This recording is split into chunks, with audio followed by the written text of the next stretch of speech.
Hi guys, nothing spells summer like a hot pot of gnocchi with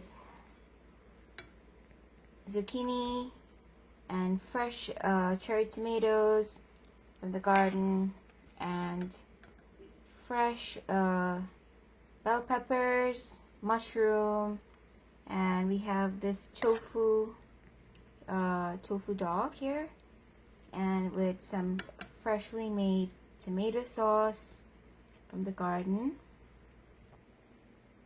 Make sure and top it off with mozzarella and fresh basil, also from the garden. Super delish. And that's the basil from the garden. Happy summer.